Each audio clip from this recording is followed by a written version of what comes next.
Manong kabengbeng na letan ne? Ha? Asa ang kabengbeng na letan? Grabe oh.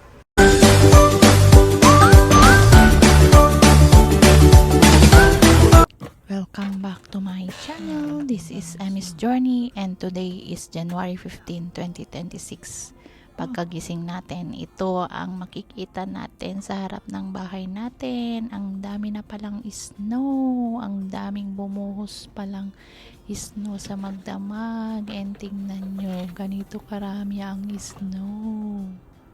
Matagal na nga tayo dito sa Canada and ngayon ulit tayo nakakita ng ganito kakapal na snow. And yan, umaga yan at gumising tayo ng 7 AM and ito na nga ang view ng ating harapan ng bahay natin. Ang daming snow, sobrang snow at sobrang lamig ngayon. May snow storm and alam ko sa ibang part ng Canada ganito rin. Dito tayo sa Toronto, Canada and ito ang napakapal na snow ngayong araw na ito. Good thing is nasa work from home tayo at dito lang tayo sa bahay, pero ang aking asawa kailangan niyang pumasok sa office kasi kailangan sila doong mag-work and bago siya makalabas kailangan niyang linisin ito at alisin yung mga snow sa kanyang sasakyan bago siya umalis and kailangan niyang i-clear, otherwise hindi niya makita ang daan. So tingnan nyo, grabe ang kapal. Hindi ko na alam kung gaano kakapal ito, pero grabe, sobrang kapal ang snow na to. Tingnan mo, hirap na hirap ang aking asawa. Ang tagal na naman na makakita kami ng ganito kakapal na snow. Lubog ang aming sasakyan sa kakapalan ng snow. Kasi sa loob ng bahay, hindi mo naman napapansin ang dami palang snow. Saka ko lang makikita kung lalabas ka na. Ay, grabe, ang kapal talaga. Hey!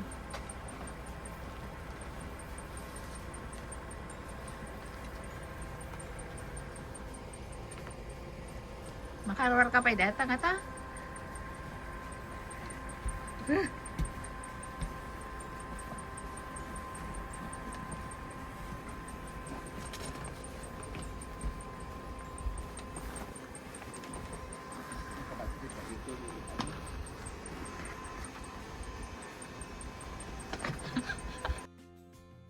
Grabe talaga, ang dami ng snow. Talaga naman pinagpapala tayo dito na nasa Canada. Kasi ang daming snow. Kailangan nating ipala lahat yan. Enjoy tayo kakapala ng snow dito sa Canada. Dahil lalabas ang aking asawa, kailangan niyang alisin yung mga snow na yan. Pero kung wala kang balak lumabas, hindi mo naman kailangang alisin yung mga snow. Hayaan mo na lang na matunaw yan. Kung kailan ka lalabas, dun mo lang siya i-clear. Tingnan mo yung mga kapitbahay namin. Ganon din yung kanilang mga sasakyan. Pero dahil lalabas ang aking asawa, yan, kailangan niyang alisin yung mga snow na yan. Meron pa nga dyan, nagwa-walking ng kanyang aso. So, ibig sabihin, hindi naman masyadong malamig. Ang cute ng aso, nakaboots din yan.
Yan, tapos na atang ang aking asawa kahit ang dami pang snow sa taas ng kanyang sasakyan. Tingnan natin kung aandar pa yan. Buti na lang yung snow is hindi yung frozen na snow, kasi kung frozen yan mas mahirap pang alisin. Para lang siyang snow na nilalagay doon sa halo-halo. So yan.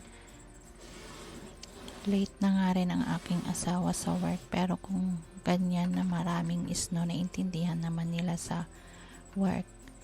So mas maganda na lang safe kahit malate kaysa naman may mangyari sa kanya. Hindi ko na pinakita nung shinobel niya doon sa likod yung mga snow, kasi bago yan makalabas yung sasakyan kailangan niyang ishovel, otherwise hindi rin siya makalabas dyan.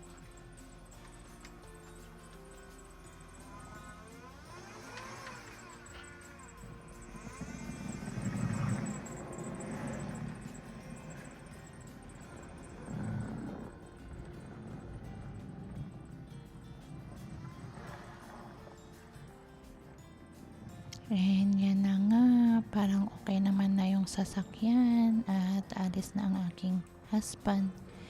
And ingat sa pagbiyahe. And tingnan nyo, dala-dala pa rin niya yung snow sa taas. Hinayaan na lang niya yung matutunaw. Thank you again for joining us in our video. If you like my video, please like, share, and subscribe, and please click the bell button so that you will be notified if we have a new upload like this. See you in my next video. Thank you again, and God bless everyone.